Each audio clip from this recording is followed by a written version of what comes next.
Ovo je gotov obrok u tegli, testenina sa paradajz sosom, za dane kada ne možeš da kuvaš. U šerpu sipam vodu i sačekat ću da voda proključa. Dok čekam da voda proključa, napravit ću sos. Iseći ću paradajz na krupnije komade.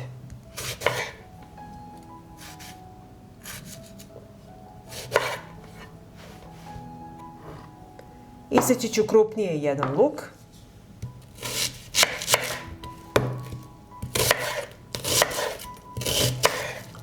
Potreban mi je blender.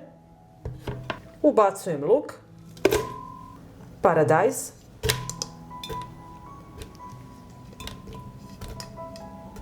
dva čena belog luka, dodajem kašičicu soli, pola kašičice bibera, kašičicu bosiljka. Dodajem 500 ml vode i sve ću ovo samleti.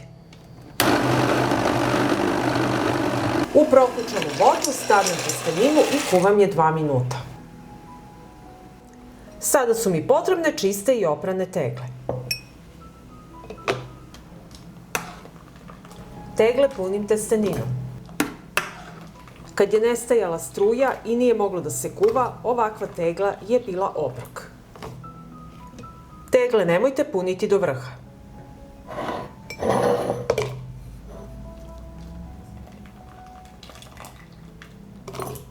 U svaku teglu dodajem po kašiku 9% sirćeta. Dodajem kašičicu maslinovog ulja. Tegle punim paradajz sosom da prekrije testeninu.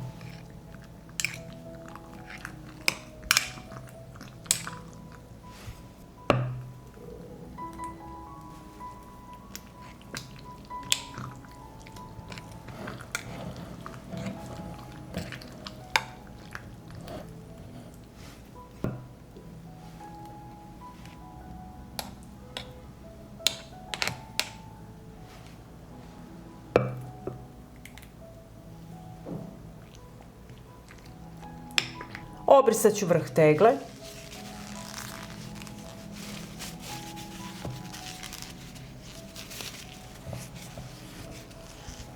I zatvaram tegle sa čistim i novim poklopcima.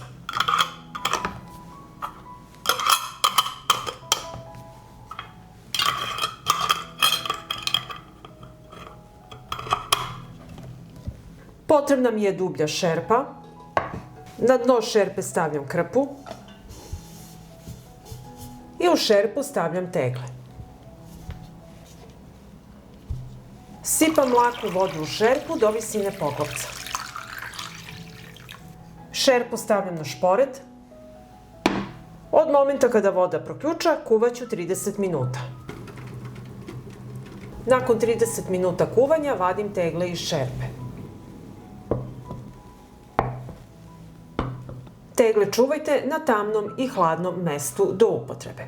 Ako vam se dopada recept, ostavite mi srce u komentaru i like. Hvala vam, dragi prijatelji!